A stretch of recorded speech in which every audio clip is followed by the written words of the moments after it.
আসসালামু আলাইকুম।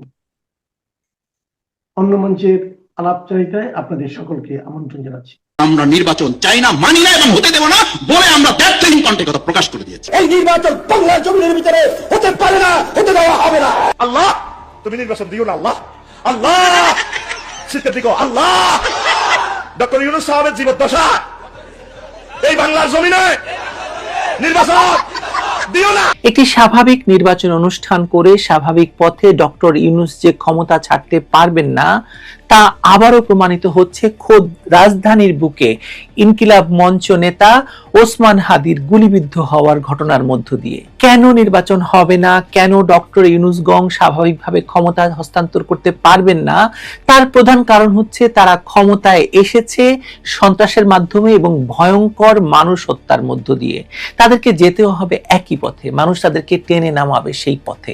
ওসমান হাদিকে চেষ্টার পেছনে আর কোনো কারণ নেই নির্বাচন ঠেকানো ছাড়া, ইউনূসের ক্ষমতা ছাড়ার প্রক্রিয়াকে রক্তাক্ত করা ছাড়া। বিএনপি ফেব্রুয়ারিতে নির্বাচন চেয়েছে, কিন্তু কারা ফেব্রুয়ারিতে নির্বাচন চায়নি সে কথা আমরা সকলে জানি।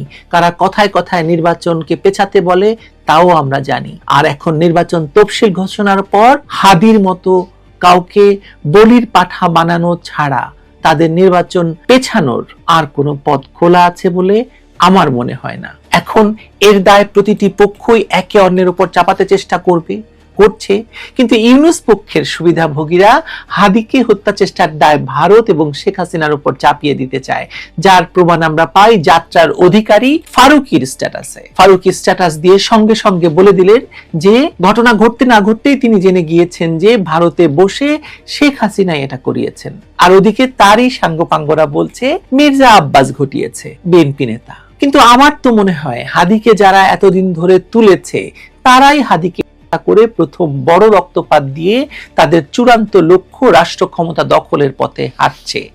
এতদিন তারা আধা খেঁচা ভাবে ক্ষমতা ভোগ করছিল, এবার তারা চূড়ান্ত নিয়ন্ত্রণ চায় ক্ষমতার। এরা কারা, হাদিকে হত্যা চেষ্টায় কার কি লাভ, সেটা নিয়েই আজকের আলোচনা।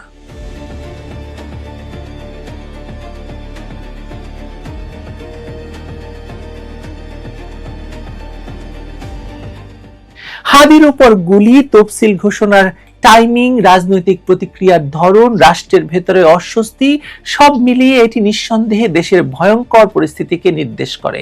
এর কোনোটিকেই বিচ্ছিন্ন করে দেখলে সকলেই ভুল করবেন, এটা শুরুতে জানিয়ে রাখছি। রাজনীতিতে যখন বাস্তবতা দিয়ে দাবি আদায় করা যায় না তখন পরিস্থিতি তৈরি করা হয়। নিরাপত্তা ঝুঁকি না থাকলে ঝুঁকির পরিবেশ বানাতে হয়, আর সেই পরিবেশ বানানোর জন্য সবচেয়ে কার্যকর উপাদান হলো রক্ত। এবং এরকম হাদির মতো ধরুন একটু পেছনের সারির নেতারা হচ্ছে তার জন্য উপযুক্ত। হাদি এখানে উপযুক্ত, যথেষ্ট উপযুক্ত টার্গেট। তিনি ডানপন্থী বক্তব্যে অভ্যস্ত, উত্তেজনামূলক ভাষা ব্যবহার করছেন, গালি দিচ্ছেন, অতীতে প্রতিপক্ষের বিরুদ্ধে সহিংস আহ্বানের অভিযোগও আছে তার বিরুদ্ধে। অর্থাৎ তাকে কেন্দ্র করে মব উত্তেজিত করা সহজ, তাকে আহত করলে দুই দিকেই লাভ। একদিকে দেখানো যাবে রাজনৈতিক প্রার্থী নিরাপদ নয়, অন্যদিকে তার আগের বক্তব্য টেনে এনে ঘটনাকে প্রতিক্রিয়া হিসেবে সাজানো যাবে। বলির পাঠা হিসেবে এর চেয়ে কার্যকর চরিত্র পাওয়া সত্যি কঠিন। আরো সন্দেহ বাড়ে যখন দেখা যায় গুলির ঘটনার 5 মিনিটের মাথায় একটি নির্দিষ্ট পক্ষ সামাজিক যোগাযোগ মাধ্যমে দায় চাপিয়ে দেয় বিএনপির উপর। কোনো তদন্ত, কোনো তথ্য, কোনো প্রাথমিক যাচাই ছাড়াই এই দোষারোপ তারা করে। আর ফারুকীর কথা তো বলেইছি শুরুতে, এটা আবেগী প্রতিক্রিয়া নয়, এটা প্রস্তুত স্ক্রিপ্টের মতো। রাজনৈতিক সহিংসতায় সাধারণত প্রথমে সবাই চুপ থাকে, পরিস্থিতি বোঝার চেষ্টা করে। এখানে তা হয়নি, বরং দ্রুত একটি ন্যারেটিভ ছড়িয়ে দেওয়ার চেষ্টা হয়েছে। এই তাড়াহুড়ায় ইঙ্গিত দেয় কেউ আগেই জানতো এই ঘটনাকে কিভাবে ব্যবহার করতে হবে। আমি সাদিক কাইমের কথা বলছি, আরো বিস্তারিত বলবো।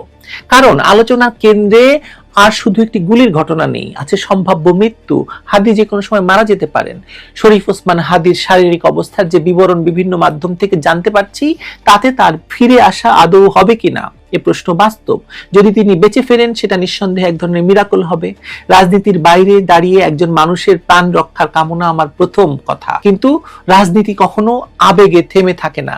হাদি বাঁচুন কি না বাঁচুন, এই গুলির রাজনৈতিক মূল্য ইতিমধ্যে নির্ধারিত হয়ে গেছে, আর সেই মূল্য কে দেবে সেটাও প্রায় নিশ্চিত। যদি হাদি না বাঁচেন তাহলে এই ঘটনার দায় রাজনৈতিকভাবে একদম চাপিয়ে দেওয়া হবে বিএনপির ঘাড়ে। আপনি লক্ষ্য করে দেখবেন সরকারের লোকজন ছাড়া, মানে ফারুকি গং ছাড়া এই হত্যা চেষ্টার জন্য দায় চাপানো হচ্ছে কিন্তু বিএনপির ঘাড়ে।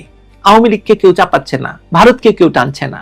লক্ষণীয় বিষয় হলো যেখানে আইন শৃঙ্খলা পরিস্থিতি রক্ষা, অস্ত্র নিয়ন্ত্রণ, প্রার্থীদের নিরাপত্তা সবই অন্তর্বর্তী সরকারের দায়িত্ব, এখন নির্বাচন কমিশনের দায়িত্ব, সেখানে সরকার কার্যত দায়মুক্ত, কেউ প্রশ্ন করছে না। রাজধানীর কেন্দ্রে দিনে দুপুরে মোটরসাইকেল এসে কি করে পালিয়ে যাওয়া সম্ভব হলো কিভাবে? স্বরাষ্ট্রমন্ত্রীকে যদি জিজ্ঞেস করেন কথা, স্বরাষ্ট্রমন্ত্রী পেঁয়াজের দাম নিয়ে কথা বলবে। স্বরাষ্ট্রমন্ত্রী মানে হচ্ছে ওই দিলদার স্বরাষ্ট্র উপদেষ্টার কথা বলছি আমি। কেউ জানতে চাইছে না নিরাপত্তা ব্যর্থতার দায় কার, বরং সবাই প্রস্তুত হয়েছিল দোষ চাপাতে হবে বিএনপির উপর, কেউ কেউ সরকারের পক্ষ থেকে আওয়ামী লীগ আর ভারতের উপর। এটা শুধু অন্যায় নয়, এটা রাজনৈতিকভাবে পরিকল্পিত অবিচার। হাদি এবং ইনকিলাব মঞ্চ, বিএনপি বা বিএনপির প্রার্থী মির্জা আব্বাসের জন্য কোনো ধরনের রাজনৈতিক হুমকি ছিল না। এটা মানে পাগলও বিশ্বাস করবে না যে মির্জা আব্বাসের মতো একজন নেতা হাদিকে ভয় পাচ্ছেন। এটা কঠিন সত্য, কিন্তু সত্য। জনসমর্থন, সাংগঠনিক শক্তি, রাজনৈতিক প্রভাব, কোনো মানদণ্ডেই হাদি মির্জা আব্বাসের সমকক্ষ নন, এমনকি কাছাকাছিও নন। ঢাকার রাজনীতির বাস্তবতা যারা জানেন তারা বোঝেন এখানে বিএনপির একজন প্রবীণ পরীক্ষিত প্রার্থীর পক্ষে একজন স্বতন্ত্র তরুণ প্রার্থীকে এলিমিনেট করার কোনো প্রণোদনা নাই আসলে। তবু ঘটনার পরপরই যে দৃশ্যটা তৈরি হলো সেটা আসলে সংকেত। ছাত্র শিবিরের নেতা সাদিক কায়েম মুহূর্তের মধ্যেই বিএনপির দিকে ইঙ্গিত করে স্ট্যাটাস দিলেন। হাসপাতালে হাদিকে দেখতে গিয়ে মির্জা আব্বাস সহ সবাইকে শুনতে হলো ভুয়া ভুয়া স্লোগান। প্রশ্ন হলো এই আবহ তৈরি হলো কিভাবে? এত দ্রুত কিভাবে ভিলেন নির্ধারিত হয়ে গেল বলেন তো? উত্তরটা রাজনীতির অঙ্কে লুকিয়ে আছে। সাদিক কায়েম নিজেই মির্জা আব্বাসের আসনে নির্বাচন করতে আগ্রহী। জামায়াত রাজধানীতে বিএনপির প্রবল জনসমর্থন দেখে একটা ভয়ঙ্কর চাপের মধ্যে আছে। এটা নতুন কোনো তথ্য নয়। ঢাকার আসনগুলোতে বিএনপি শক্ত অবস্থানে থাকলে জামায়াতের রাজনৈতিক ভবিষ্যৎ সংকুচিত হয়ে যায়। এই প্রেক্ষাপটে বিএনপিকে সহিংস ভয়ে রাজনীতি করা দল হিসেবে দাঁড় করানোর সুযোগ ছিল অত্যন্ত প্রয়োজনীয়। হাদির উপর গুলি সেই সুযোগ এনে দিয়েছে এই সাদিক কায়েম তথা জামাতকে। এখন যদি হাদি মারা যান তাহলে এই আবেগকে ব্যবহার করে বলা যাবে দেখুন বিএনপির এলাকায় বিএনপির প্রতিদ্বন্দ্বী প্রার্থী খুন হয়েছেন, সত্য মিথ্যার জটিলতা তখন আর কেউ বিশ্লেষণ করবে না, আবেগ কাজ করবে, হেডলাইন কাজ করবে, আর সেই আবেগের প্রথম শিকার হবেন মির্জা আব্বাস, এরপর রাজধানীর অন্য বিএনপি প্রার্থীরা। এখানে আওয়ামী লীগের দিকে আঙ্গুল তোলার চেষ্টা করেছে কেউ কেউ, বললাম না ফারুকি তার মধ্যে সবচেয়ে অন্যতম, কিন্তু বাস্তবতার সঙ্গে সেটি তো খাপ খায় না। গত 17 মাসে পরিষ্কার হয়ে গেছে আওয়ামী লীগের পেশি শক্তি নেই। আওয়ামী লীগ পেশি শক্তির দল করে না, মানে যদি করতো তাহলে এই 17 মাসে মানে 17 শক্তি হতো। তারা যখন ক্ষমতায় ছিল তখন প্রশাসনের কাঁধে ভর করে শক্তি প্রয়োগ করেছিল, সেই প্রশাসনিক কাঠামো এখন তাদের হাতে নেই। আওয়ামী লীগ এখন আর বনের বাঘও নয়, বড়জোর মনের বাঘ। আমার তো মনে হয় মনের বাঘ। স্লোগানেও তার প্রতিফলন দেখা যায়। জয় বলা হয় এক জায়গায়, বাংলা বলা হয় 1 মাইল দূরে গিয়ে। আপনারা তো দেখেছেন, আপনারা নিজেরাই কথা বলেন।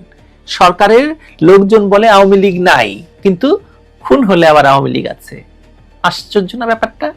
এই বাস্তবতায় আওয়ামী লীগ হাদির মতো একজন প্রান্তিক স্বতন্ত্র প্রার্থীকে টার্গেট করবে, এই ধারণা রাজনৈতিকভাবে খুব দুর্বল। বরং প্রশ্ন তুলতে পারেন যে এই গুলি রাজনৈতিক কিনা। অবশ্যই রাজনৈতিক গুলি। এটি কোনো ব্যক্তিগত শত্রুতা, কোনো হঠাৎ রাগের বহিঃপ্রকাশ নয়। এর লক্ষ্য আছে, এর ফলাফল আছে, এর ব্যবহারযোগ্যতা আছে। এই গুলি দিয়ে কি করা যায় বলুন তো? 1, বিএনপিকে দায়ী করা যায়। 2, রাজধানীর নির্বাচনী পরিবেশকে বিষাক্ত করা যায়। 3, স্বতন্ত্র এবং বিএনপি প্রার্থীদের নিরাপত্তার জন্য গল্প ছড়িয়ে নির্বাচনকে প্রশ্নবিদ্ধ করা যায়। আর 4 নাম্বার, প্রয়োজনে বলা যায় যে নির্বাচনের পরিস্থিতি নেই, বিশেষ নিরাপত্তা দরকার, বিশেষ স্ট্যাটাস দরকার, বিশেষ বাহিনী দরকার, নির্বাচন পিছিয়ে দাও। এবং আপনাদের মনে রাখতে হবে যে বিএনপি নির্বাচন ফেব্রুয়ারিতে চেয়েছে এবং তার জন্য জেদ ধরে লন্ডনে প্রধান উপদেষ্টাকে এনে বৈঠক করে তাকে ঘোষণা দিতে বাধ্য করেছে। অন্য কেউ নয়, জামাতও নয়, এনসিপিও নয়। তারা বরং বারবার নির্বাচন পেছনে গেলে তাদের লাভ। আরো কিছুদিন সরকারের তত্ত্বাবধানে থাকা যায়, আরো কিছুদিন উপদেষ্টা থাকা যায়, ছাত্র উপদেষ্টা। মানে এখন আবার সেই পুরনো প্রসঙ্গটা ফিরিয়ে আনি। কে কে অতি গুরুত্বপূর্ণ ব্যক্তি হবেন এটা নিয়ে কিন্তু আমাদের প্রশ্ন উঠেছে। বিশেষ করে যখন খালেদা জিয়াকে ভিভিআইপি ঘোষণার পরে একটা নীরব টানাপোড়েন শুরু হয় যে জামায়াতের নেতারা কেন ভিভিআইপি হবে না, আর কে কে হবেন, এসব নিয়ে নিরাপত্তা ঝুঁকি তৈরি হলে দাবি আদায় সহজ হয়। রাজনীতিতে এটা নতুন কিছু নয়। সুতরাং হাদি কিন্তু এই ঝুঁকিটাকে বাড়ানোর জন্য একটা বড় সুযোগ হিসেবে ব্যবহার হবে বা হচ্ছে। আরেকটি বড় প্রশ্ন ভয়ঙ্কর ভাবে উপেক্ষিত থেকে যাচ্ছে, থানা থেকে যে লুট হওয়া অস্ত্রগুলো সেগুলো কোথায় আছে, কেন সেগুলো উদ্ধার হয়নি? এই অস্ত্র বিএনপির হাতে নেই, এটা মাঠ পর্যায়ের বাস্তবতা, অনেকেই জানেন এবং তাহলে কার হাতে? যখন এই প্রশ্ন স্বরাষ্ট্র উপদেষ্টাকে করা হয়েছে, তিনি পেঁয়াজের গল্প শুনিয়েছেন। কিন্তু অনেকে অনুমান করেন এবং প্রকাশ্যে বলতে সাহস করেন না যে সরকার জানে, আইন শৃঙ্খলা বাহিনী জানে এই অস্ত্রগুলো কাদের হাতে আছে, কারা লুকিয়ে রেখেছে। বাংলাদেশে অস্ত্রের রাজনীতি, রক্কাটার রাজনীতি আসলে কারা করে, এত বছর কারা করে এসেছে, এই তথ্য আপনি জানেন না, আমি জানি না, সবাই জানে। এই অস্ত্রগুলো রেখে নিশ্চিত থাকা মানে ভবিষ্যতের সহিংসতার দরজা খোলা রাখা। এই তুচ্ছ নির্বাচনকে এই অস্ত্রগুলো দিয়েই একদম বানচাল করে দেওয়া খুব সোজা। আর সহিংসতা হলে সবচেয়ে সুবিধা কার? যে দল নির্বাচনে জিতে ক্ষমতায় যাওয়ার সম্ভাবনা রাখে তাদের নয়। বিএনপি নির্বাচনে জিতে ক্ষমতায় যাবে কথা সবাই বলছে, সব জরিপ বলছে। কাদের কথা বলছে না? তাদের তো সুবিধা না ভাই। সুবিধা তাদেরই যাদের জনগণের ভোটে ক্ষমতায় যাওয়ার সম্ভাবনা শূন্য, কিন্তু যারা কোনো না কোনো ভাবে দৃশ্যমান বা অদৃশ্য ক্ষমতা ধরে রাখতে চায় অথবা পুরো ক্ষমতা দখল করতে চায়। বিএনপি নির্বাচন চায় ফেব্রুয়ারিতে, এটি তারা বারবার বলেছে। জামায়াত এবং তাদের জোট একই দিনে নির্বাচন এবং গণভোট চায় না। অর্থাৎ নির্বাচন বানচালের রাজনৈতিক স্বার্থ কার? এই প্রশ্নের উত্তর খুব জটিল কি? একদম জটিল নয়।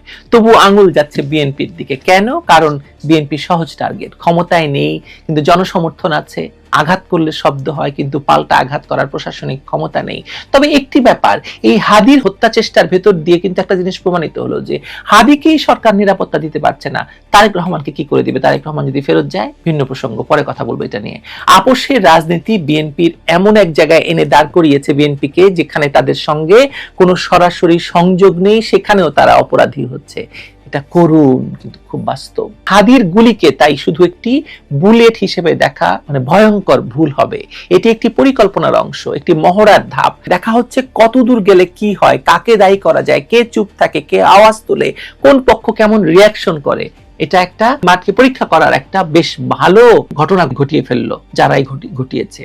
যদি এখনই এই অঙ্ক ভাঙা না যায়, যদি অস্ত্র উদ্ধার না হয়, যদি দায় নির্ধারণের ন্যূনতম ন্যায়বোধ না থাকে, তাহলে সামনে আরো হাদি আসবে। এই হাদি শেষ হাদি নয়। তখন আর প্রশ্ন থাকবে না কে গুলি করলো, প্রশ্ন থাকবে কেন কেউ থামালো না। এই মুহূর্তে সেই সীমারেখা যেখানে সিদ্ধান্ত নিতে হবে, নির্বাচন হবে বাস্তব প্রতিযোগিতায়, নির্বাচন হবে সকল দলের অংশগ্রহণে, এবং নির্বাচনটা একটা সঠিক সময়ে সকলকে লেভেল প্লেইং ফিল্ড তৈরি করে আইন শৃঙ্খলা পরিস্থিতি সম্পূর্ণ নিয়ন্ত্রণে আনার পরে নির্বাচন হবে, নাকি রক্তের উপর দাঁড়িয়ে তৈরি করা একটা সাজানো নির্বাচনের মাধ্যমে ডক্টর ইউনূস পার পেতে চাইছেন, পালাতে চাইছেন। ডক্টর ইউনূসকে পালাতে তো দেওয়া যাবে না। যাবে বলেন? আপনি দিতে চান? আমার মনে হয় না কেউ দিতে চায়। তাকে তার অন্যায়ের হিসাব বাঙালি জাতিকে দিয়ে যেতে হবে। প্রচুর পরিমাণ অস্ত্রধারীরা এবং শীর্ষ সন্ত্রাসী জঙ্গিরা মুক্ত অবস্থায় আছেন, সেটাও তো সত্য। এই ষড়যন্ত্রের জালটাই বা কারা বিস্তার করে রেখেছিলেন? কারা চাইছিলেন যে এই পুরো ক্ষেত্রটা প্রস্তুত থাকবে, যাতে যে কোনো সময় চাইলেই অস্ত্রধারী শীর্ষ সন্ত্রাসী কিংবা জঙ্গি হামলাকারী এদেরকে একরকমের উস্কে দিয়ে একটা সমন্বিত কায়দায় আইন শৃঙ্খলা পরিস্থিতির অবনতি ঘটানো যাবে। বাংলাদেশে ঢাকা ৮ আসনের সম্ভাব্য প্রার্থী ইনকিলাব মঞ্চের নেতা ওসমান হাদি, তাকে যখন শুক্রবার রাতে ঢাকা মেডিকেল কলেজ হাসপাতালে একটা অস্ত্রোপচার শেষে এভারকেয়ার হাসপাতালে নিয়ে যাওয়া হয়েছে, তখন চিকিৎসকেরা বলেছেন যে তার অবস্থা অত্যন্ত গুরুতর, তবে একমাত্র আশার কথা তিনি বেঁচে আছেন। বিবিসি বাংলা শিরোনাম করছে ওসমান হাদির অবস্থা খুবই ক্রিটিক্যাল, তবে তিনি বেঁচে আছেন। মাথার এক পাশ দিয়ে গুলি ঢুকে অন্য পাশ দিয়ে বেরিয়ে গেছে হাদির, এবং ঢাকা মেডিকেল কলেজ হাসপাতালের নিউরোসার্জারি বিভাগের প্রধান ডাক্তার জাহিদ রায়হান একটা অস্ত্রোপচার শেষে সরাসরি বলেছেন সাংবাদিকদের যে আমরা পেশেন্টের ব্যাপারে কোনো আশার কথা বলবো না, তবে উনি এখনো বেঁচে আছেন, বাকিটা আল্লাহর ইচ্ছা। এই হচ্ছে ওসমান হাদির অবস্থা। কাজে তার শারীরিক অবস্থা নিয়ে, মানে তিনি তো একটা জীবন মৃত্যুর সন্ধিক্ষণে আছেন, সেটা নিয়ে উদ্বেগ যেমন আছে, সারা দেশে ব্যাপক বিক্ষোভ ছড়িয়ে পড়েছে ওসমান হাদির ওপরে এই হামলার ঘটনায়। ঢাকা সহ দেশের বিভিন্ন জেলায় বিক্ষোভ হয়েছে। ওসমান হাদি 2024-এর জুলাই আগস্টের আন্দোলনের অন্যতম নেতা। কাজেই বিশ্ববিদ্যালয়গুলোতে বিক্ষোভের ঘটনা ঘটেছে। ঢাকা বিশ্ববিদ্যালয়, চট্টগ্রাম বিশ্ববিদ্যালয়, রাজশাহী বিশ্ববিদ্যালয়ে যেমন ছাত্ররা নেমে এসেছেন, ওসমান হাদির বিরুদ্ধে গুলির প্রতিবাদে, তেমনি নারায়ণগঞ্জ, ঝালকাঠি, কুষ্টিয়া, সিলেট, মৌলভীবাজার সহ দেশের বিভিন্ন জেলায় জেলায় বিক্ষোভের ঘটনা ঘটেছে। কিন্তু প্রধান প্রশ্ন হয়ে থেকেছে এবং সকলের মনেই যেটা ঘুরছে সেটা হচ্ছে ওসমান হাদিকে গুলির ঘটনাটি ঘটালো কারা, এর পেছনে কারা, ষড়যন্ত্রটা কার। এবং এটা তো একটা বিচ্ছিন্ন ঘটনা হতে পারে না। মানে ওসমান হাদির মতো একজন সুপরিচিত, সারা বাংলাদেশে পরিচিত একজন তরুণ নেতা, তাকে সুনির্দিষ্টভাবে টার্গেট করে যে এই হত্যাকাণ্ড ঘটানো হয়েছে, একেবারে হত্যাকারীকে নিয়োগ দিয়ে, সেটা হত্যার যেসব সিসিটিভি ভিডিও বেরিয়ে এসেছে থেকে শুরু করে কোনোভাবে এই নিয়ে সন্দেহ করবার কোনো অবকাশ নাই। তার মানে এই যে উদ্বেগ, আতঙ্ক, আশঙ্কা, বিক্ষোভ, এটা সারা দেশে ছড়িয়ে দেওয়ার লক্ষ্যেই ওসমান হাদিকে লক্ষ্য করে এই হামলা চালানো হলো, এই গুলি চালানো হলো, যেই গুলি কিনা তার মাথার এক পাশ দিয়ে ঢুকে আরেক পাশ দিয়ে বেরিয়ে গেল। এবং তিনি বিজয়নগর বক্স কালভার্ট এলাকায় তখন রিক্সা দিয়ে নির্বাচনী জনসংযোগের কাজেই যাচ্ছিলেন।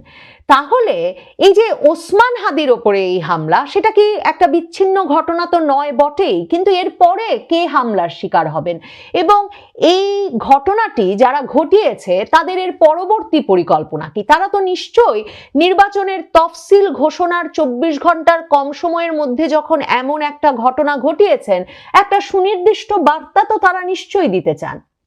সংস্কৃতি উপদেষ্টা সরোয়ার ফারুকী কালকে স্ট্যাটাস দিয়ে মনে করিয়েছেন যে ওসমান হাদি আগে থেকেই হত্যার হুমকি পাচ্ছিলেন এবং তিনি বলেছেন যে ওসমান হাদিকে 30টি বিভিন্ন ভারতীয় নম্বর থেকে ফোন করে হুমকি দেওয়া হচ্ছিল।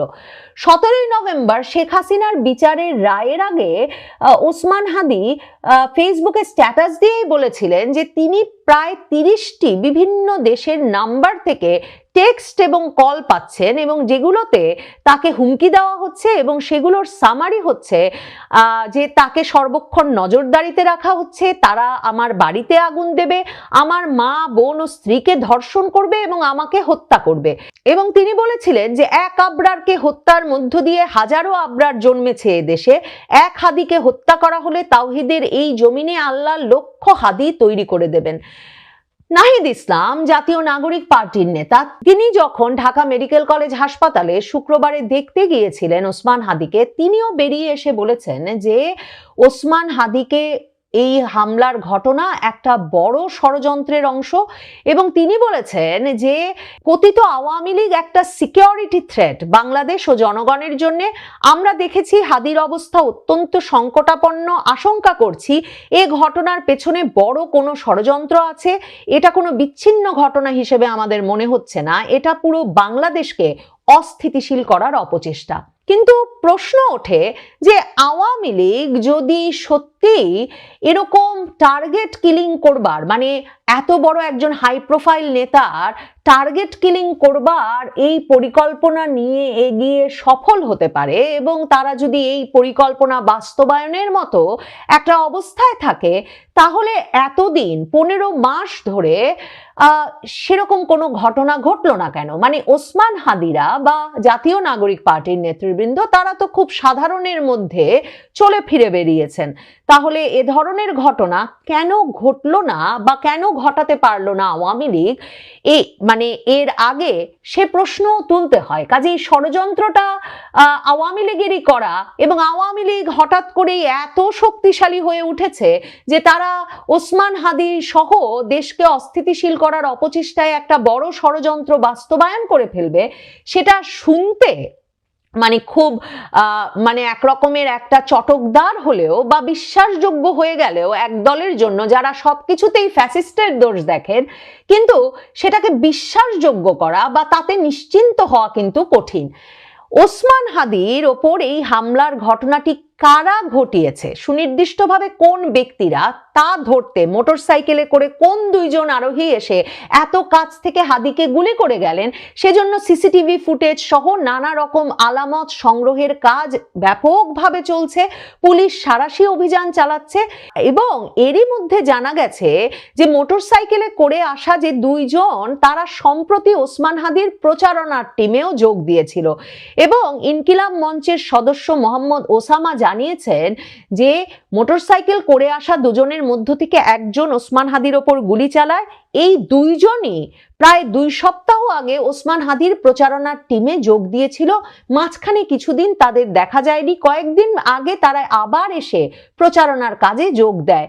ওসমান হাদির এই সহকর্মী মোহাম্মদ ওসামা তিনি জানাচ্ছেন এরা সবসময় মাস্ক পরেছিলেন এবং ওসমান হাদি যেহেতু সকলের সঙ্গেই খুব সহজ করে মিশতেন, কাজে তিনি ভেবেছেন তার ভক্ত হিসেবে এরা তার প্রচারণার টিমে যোগ দিতে এসেছেন এবং এই যে মাস্ক পরে থাকতেন তা নিয়ে তারা কোনো সন্দেহ প্রকাশ করেন নাই।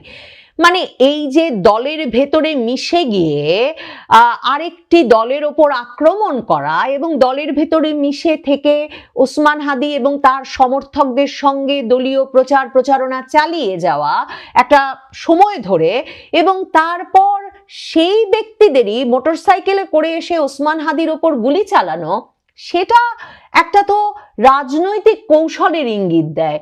অনেকেই সামাজিক যোগাযোগ মাধ্যমে তাই প্রশ্ন তুলছেন, এই যে দলের মধ্যে মিশে গিয়ে তারপর দলের জন্য ক্ষতিকর হয়ে ওঠা, মানে একটা গুপ্ত রাজনৈতিক কৌশল গ্রহণ করা, সেটা একটা বিশেষ দলের দিকে ইঙ্গিত করে কিনা সেই প্রশ্নও কিন্তু অনেকে তুলছেন। দেখেন, রাজপথে কিন্তু তরুণেরা নেমে এসেছেন ওসমান হাদির ওপর এই হামলার ঘটনায়। নাহিদ ইসলাম ঢাকা মেডিকেল কলেজের সামনে দাঁড়িয়ে বলেছেন এখন থেকে তারা রাজপথে থাকবেন যাতে ফ্যাসিবাদের থেকে কোনো রকম হুমকি এলেই তারা সেটা প্রতিরোধ করতে পারেন। আসিফ মাহমুদ সজীব ভুইয়া, যিনি 2 দিন আগে উপদেষ্টার পদ ছেড়েছেন এবং এখনো কোনো দলে যোগদানের সিদ্ধান্ত নেননি বা ঘোষণা দেন নাই এবং স্বতন্ত্র হিসেবে ঢাকা 10 আসনে তিনি প্রতিদ্বন্দ্বিতা করবেন ঘোষণা দিয়ে শুক্রবার দিন বিজয় র্যালির ঘোষণা দিয়েছিলেন। আসিফ মাহমুদ সজীব ভুইয়ার সেই বিজয় র্যালিকে তিনি কিন্তু প্রতিবাদ মিছিলে পরিণত করেছেন এবং বিরাট প্রতিবাদ মিছিলে আসিফ মাহমুদ সজীব ভুইয়া নিজেই স্লোগান দিয়েছেন, হাদির গায়ে গুলি কেন, প্রশাসন জবাব চাই, লাগছে গুলি, হাদির গায়ে আমরা আছি লাখো ভাই।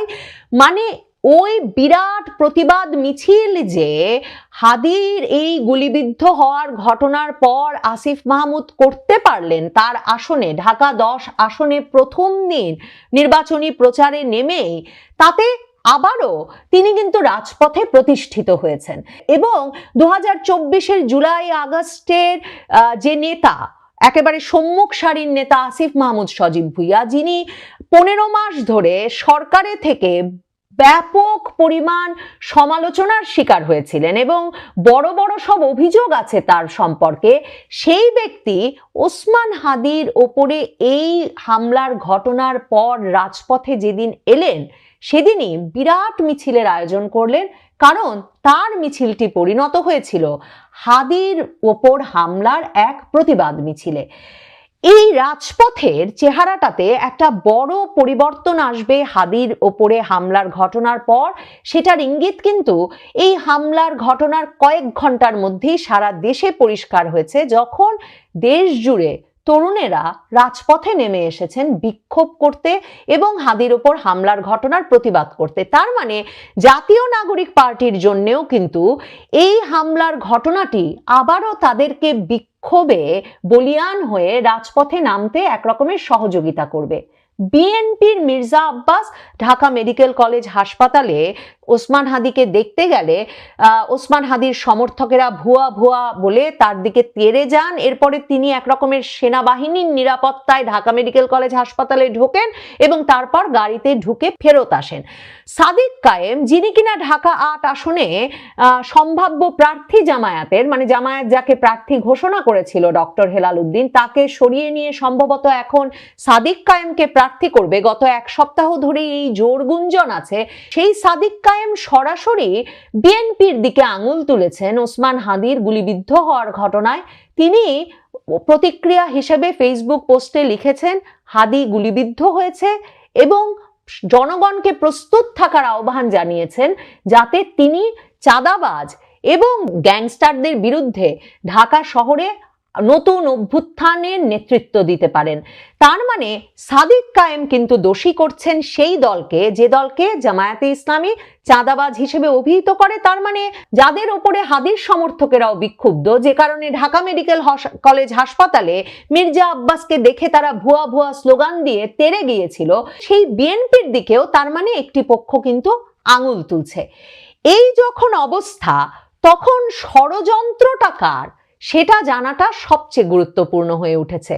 মির্জা ফখরুল ইসলাম আলমগীর মনে করিয়েছেন যে ওসমান হাদির ওপরে হামলা বা গুলির ঘটনায় প্রথম গুলির ঘটনা নয়, নির্বাচনে একজন প্রার্থীর ওপরে নভেম্বরের শুরুর দিকে বিএনপি যখন তার মনোনয়ন ঘোষণা করেছে, তার পরের দিনই কিন্তু চট্টগ্রামের একটি আসনে তাদের মনোনীত প্রার্থীর সমাবেশে গুলি হয় এবং এক শীর্ষ সন্ত্রাসী নিহত হন।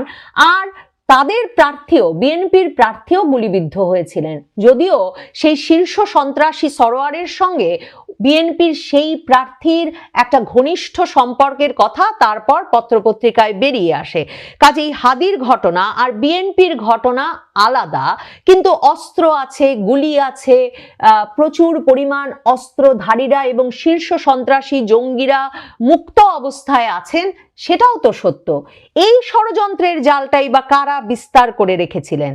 কারা চাইছিলেন যে এই পুরো ক্ষেত্রটা প্রস্তুত থাকবে, যাতে যে কোনো সময় চাইলেই অস্ত্রধারী শীর্ষ সন্ত্রাসী কিংবা জঙ্গি হামলাকারী এদেরকে একরকমের উস্কে দিয়ে একটা সমন্বিত কায়দায় আইন শৃঙ্খলা পরিস্থিতির অবনতি ঘটানো যাবে? সেটা ভাবলে, সেই আশঙ্কা করলে কিন্তু ওসমান হাদির ঘটনা দিয়েই শেষ হচ্ছে ঘটনা, সেটা ভাববার যেমন সুযোগ থাকে না, ওসমান হাদির ওপরে এই হামলার ঘটনা যে পরিস্থিতি গুরুতর দিকে যাবে তার একটা ইঙ্গিত সেটা বুঝতেও বাকি থাকে না। তবে তারেক রহমান এমন একটা দিনেই সিদ্ধান্ত জানিয়েছেন যে তিনি 25শে ডিসেম্বর বাংলাদেশে ফিরছেন 17 বছরের প্রবাস জীবনের অবসান ঘটিয়ে। সেই 23শে নভেম্বর তাঁর মা বেগম খালেদা জিয়া আশঙ্কাজনক অবস্থায় হাসপাতালে যাওয়ার পর থেকেই তারেক রহমান কবে ফিরবেন এই নিয়ে আলোচনা তুঙ্গে ছিল।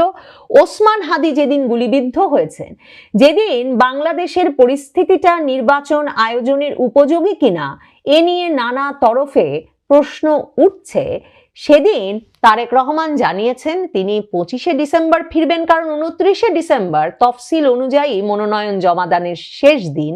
কাজেই তারেক রহমানকে তার আগে ফিরতে হবে, ভোটার হতে হবে, মনোনয়নপত্র জমা দিতে হবে, এ আলাপ ছিল। ওসমান হাদির গুলিবিদ্ধ হওয়ার ঘটনার পর পরিস্থিতি কোন দিকে মোড় নেয়, একদিকে তার শারীরিক পরিস্থিতি কোন দিকে যায়, তাতে বিক্ষোভ, জনরোষ কোন দিকে যায়, সেগুলো যেমন আলাপের বিষয়, তেমনি আইন শৃঙ্খলা পরিস্থিতি নিয়ে উদ্বেগ, আশঙ্কা, আতঙ্কের জায়গাটা কোথায় যায়, নির্বাচনটা অনুষ্ঠিত হতে পারে কিনা সময় মতো, সেসব প্রশ্ন ওঠে। কাজেই 25শে ডিসেম্বর তারেক রহমানের ফেরা হয় কিনা, নিরাপত্তা পরিস্থিতিটা তার ফেরার অনুকূল থাকে কিনা, সেটাও আগামী কয়েকদিনের মধ্যেই নিশ্চয়ই নির্ধারিত হয়ে যাবে।